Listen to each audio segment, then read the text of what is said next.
28واں سپارہ سورہ صف، اس کی آیت نمبر 6۔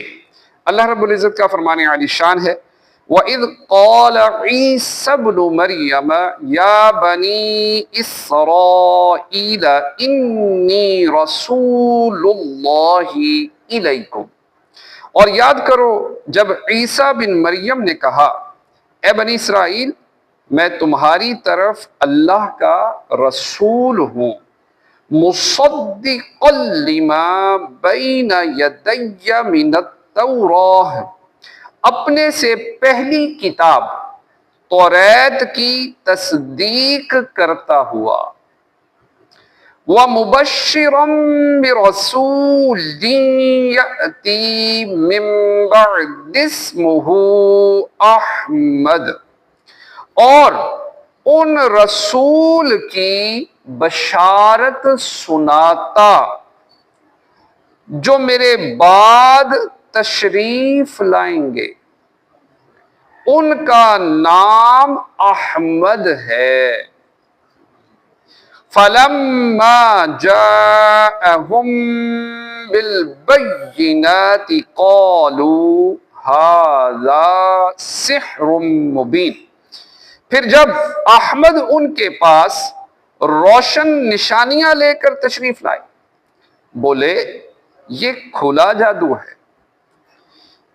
ارشاد فرمایا کہ یاد کرو جب حضرت عیسیٰ بن مریم علیہ السلام نے فرمایا، اے بنی اسرائیل، میں تمہاری طرف اللہ تعالیٰ کا بھیجا ہوا رسول ہوں، اپنے سے پہلی کتاب توریت کی تصدیق اور اللہ تعالیٰ کی دیگر کتابوں کا اقرار و اعتراف کرتا ہوں، اور مجھ سے پہلے تشریف لانے والے تمام انبیاء اکرام علیہم السلام کو مانتا ہوں، اور اس عظیم رسول کی بشارت دیتا ہوں جو میرے بعد تشریف لائیں گے، ان کا نام احمد ہے۔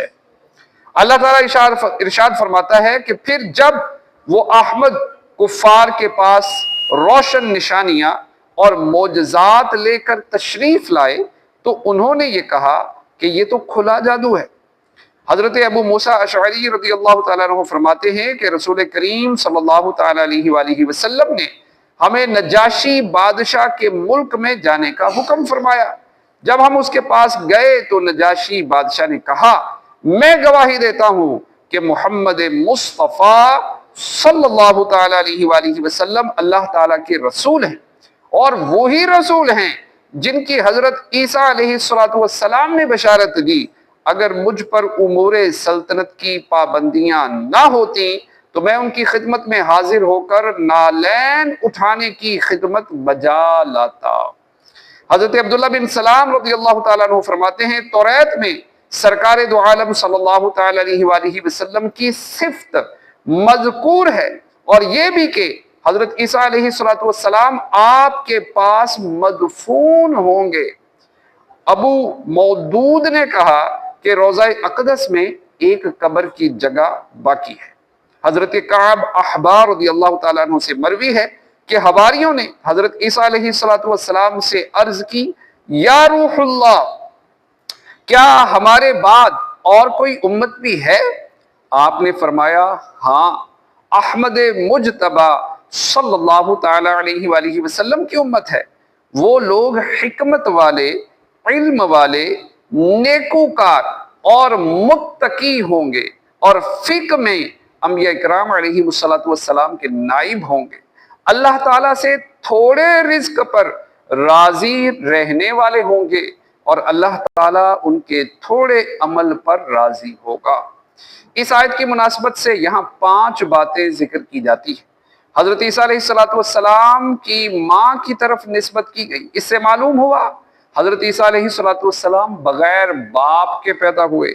نمبر 2، حضرت عیسیٰ علیہ السلام صرف بنی اسرائیل کے نبی ہیں، جبکہ حضرت ہمارے پیارے آقا صلی اللہ تعالیٰ علیہ وآلہ وسلم تمام عالم کے رسول ہیں۔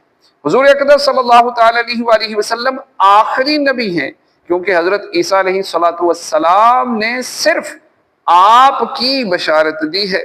حضرت عیسیٰ علیہ السلام کے بعد اور حضور پر نور صلی اللہ تعالیٰ علیہ وآلہ وسلم کے سوا اور کوئی نبی نہ آیا۔